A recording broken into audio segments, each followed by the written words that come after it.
सभी जीवों को प्रकृति का आधार होता है। भूतल पर सभी प्राणी प्रकृति का सम्मान करते हैं, प्राकृतिक नियमों का पालन करते हैं। लेकिन आज का मनुष्य प्राकृतिक नियमों का पालन नहीं करता है। प्राकृतिक पंच तत्व जल, अग्नि, वायु, आकाश, धरती अगर नष्ट हो जाते हैं तो किसी भी जीवों का अस्तित्व नहीं रहेगा। जिनके भरोसे हम हैं उसको मानते नहीं, जिसके भरोसे हम एक पल भी जी नहीं सकते उसका सम्मान करते नहीं। जो प्राकृतिक सत्य है उसको मनुष्य मानता नहीं है। पांचों तत्व के आधार पर हमारा शरीर, हमारा जीवन टिका हुआ है। जिसके भरोसे हमारा जीवन है उसका अस्तित्व कायम रखना जरूरी है। प्रकृति की रक्षा ही हमारा जीवन है।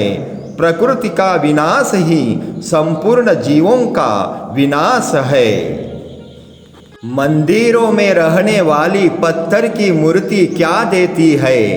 पत्थर की मूर्ति का सम्मान करते हो, पत्थर की मूर्त के लिए धर्म के नाम आंदोलन करते हो, उसको टिकाने का परिपूर्ण प्रयत्न करते हो।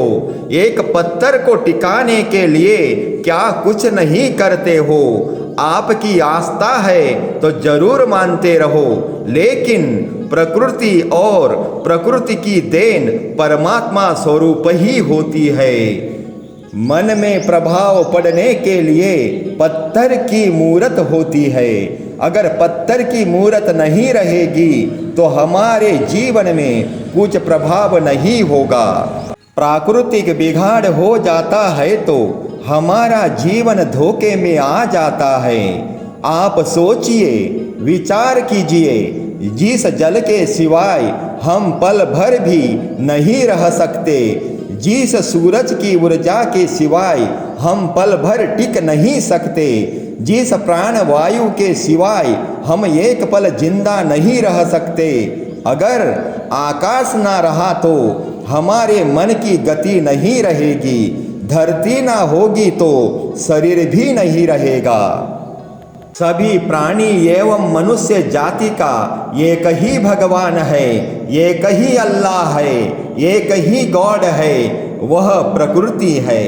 प्रकृति पर आस्था रखो, विश्वास रखो, उसका साथ सभी को है। जो दिखता है उसको मानो, जो नहीं दिखता ना उसका कोई प्रमाण है, उसको क्यों मानते हो? कौन कहते हैं हम अकेले हैं? जहाँ पर हमारे पाँव पड़ते हैं वहाँ धरती का साथ हमको होता है। जिधर तक नजर जाती है वहाँ तक नीले आसमान का साथ हमको होता है।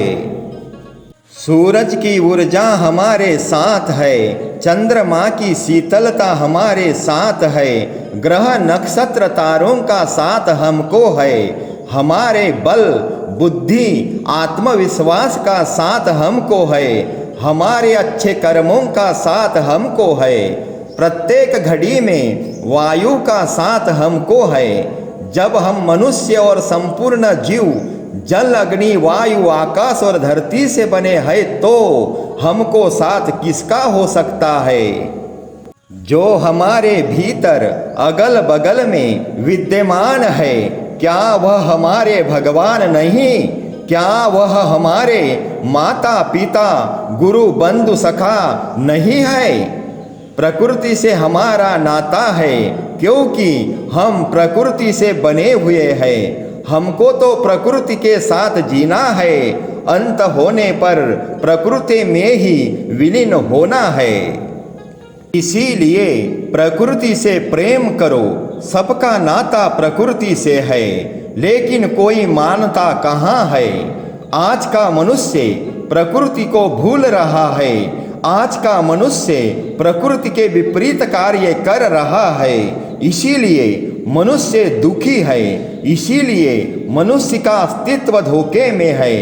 सच्चा सुख पाना है तो प्रकृति को जानो, प्रकृति को पहचानो, प्रकृति से प्रेम करो, प्रकृति से प्रेम करो, प्रकृति का सम्मान करो। हे मनुष्य, मंदिर मस्जिद के भरोसे आपका जीवन है कि प्रकृति कुदरत के भरोसे आपका जीवन चलता है?